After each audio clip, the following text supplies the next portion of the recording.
সেই কালী পুজোর দিন পুজো করেছি। তারপর বাড়ির আশেপাশে অনেক জায়গায় প্রোগ্রাম হয়েছে, অনুষ্ঠান হয়েছে, আমি তো কোথাও দেখতে যাইনি। আজকে মা, বাবা আর আমি মিলে বেরিয়েছি দিনহাটার কিছু কিছু ঠাকুর দেখার জন্য।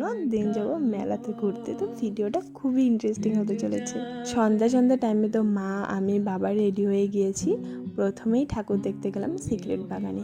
এখানে প্রত্যেকবার কালী পুজোটা ভীষণ সুন্দর করে, বাইরে অনুষ্ঠান হয় আর আমরা না খুব তাড়াতাড়ি গিয়েছিলাম, তো ভিড়ই ছিল না। একদম সন্ধ্যা সন্ধ্যা টাইমে গিয়েছি, তো ভিড়ই ছিল না একটুও। প্রথমে মায়ের দর্শন করলাম। প্রতিমাটা তো ভীষণ মিষ্টি হয়েছে। আমরা ওখানে কিছুক্ষণ দাঁড়িয়ে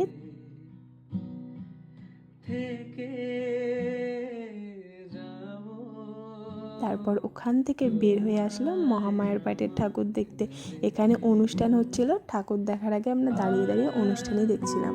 অনুষ্ঠান দেখা শেষ করে এখানেও সুন্দর বানিয়েছে প্রতিমাটা। এখানে দেখার পরে এই দুটো না আমি প্রতি বছরই দেখি, কিন্তু এবার আমি দেখলাম হচ্ছে একটাকে জামতলা বলে আর জ্ঞানদা দেবী স্কুলে। এটা প্রথমবার আমি দেখলাম। ছোটোবেলায় নাকি আমি দেখেছি, যেটা আমার ঠিক করে মনে নেই। বানিয়েছে জম্পুরি, এতটা সুন্দর হয়েছে মানে বলার বাইরে। আমি প্রথমেই ঢুকে নরকে পা দিয়েছি, যেটা দেখে তো আমার ভীষণ ভয় লাগছিল। সব থেকে আকর্ষণীয় ব্যাপার যেটা ছিল, এখানে কিছু জ্যান্ত মানুষ। এখানকার সব থেকে আকর্ষণীয় যেটা জিনিস ছিল, মানে জ্যান্ত মানুষেরা করছিল। তো এটাকে কি বলবো বুঝতে পারছি না। আমি এক সাইডে এমনি নর্মালি যেভাবে বানায় পুজো মণ্ডপের থিম, তো ওই হিসাবে বানিয়েছে। আমি না দেখছিলাম, দেখতে ভালো লাগছিল। আমি পিছন ঘুরেছি, তো যেই লোকটা ফাঁসির দড়ি দিয়ে আছে, ওই লোকটা না চোখটা কীরকম করেছে, আমার যে এত ভয় পেয়েছি। তারপর পাশের লোকটা বলছে না, এটা জ্যান্ত মানুষ। আমি ভাবছি সত্যি মানুষটা মনে হয় জেগে উঠেছে, মানে এরকম খুব সুন্দর ছিল। তুমি আসবে বলেই, তুমি আসবে বলেই আকাশ মেঘলা, বৃষ্টি এখনো হয়নি। আমরা চলে গেলাম স্বর্গে। স্বর্গের সিঁড়ি দিয়ে স্বর্গে উঠলাম। এখানেও খুব সুন্দর হয়েছে, খুব সুন্দর মানে খুব সুন্দর হয়েছে। তারপর মায়ের দর্শন করলাম, যেটা আরও সুন্দর হয়েছে। খুব ভালো লেগেছে আমার। প্রত্যেক বছর এখানে মনে হয় এত সুন্দর থিম করে না, কারণ করলে আমি জানতে পারতাম বা প্রতিবার দেখতে আসতাম। হয়তো অনেক বছর পর পর করে, কারণ মা আমাকে বলছে আমি যখন খুব ছোটো ছিলাম তখন একবার এখানে খুব সুন্দর করেছিল। তো যেটাই হোক, আমার ভীষণ ভালো লেগেছে। মন মানে এত ভালো লেগেছে আমার বলার ভাষা নেই। তুমি আসবে বলেই,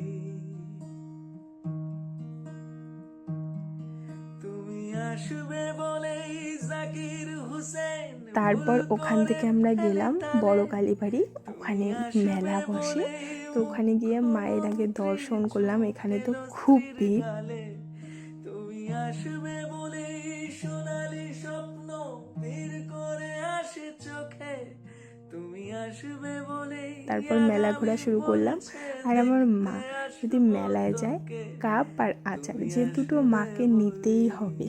তো প্রথমে তো কাপের দোকান কয়েকটা ঘুরলাম, তারপর টুকিটাকি মেলাতে গেলেই ক্লিপ, গার্ডার এগুলো তো নিতেই হয়, নিলাম। নেওয়ার পরে গেলাম ভেলপুরি খেতে।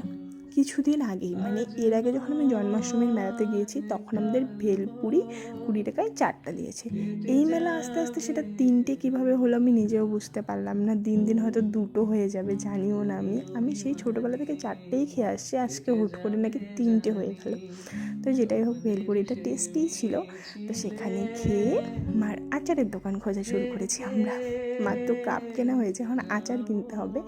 তাই খুঁজতে খুঁজতে পুরো মেলা মিলে একটাই আচারের দোকান পেয়েছি, ওখান থেকে আচার নিয়েছি। দেন ওখান থেকে বাইরে বেরিয়ে আমার দাদা বলছে আমার জন্য মেলা বেরিয়ে কিছু খাবার নিয়ে আসতে হবে না।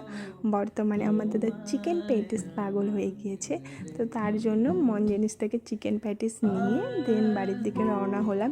আসার সময় দেখলাম ঠাকুর ভাসাচ্ছে, তো খুব সুন্দর লাগছিল দেখতে। একটা না 2-3টেরও বেশি দেখেছি ঠাকুর ভাসাচ্ছিল আজকে। তারপর বাড়ির দিকে রওনা হলাম। তো আজকের ভিডিওটা এখানেই রাখছি, আবার দেখা হবে এরকমই কোনো একটা সুন্দর ভিডিওতে।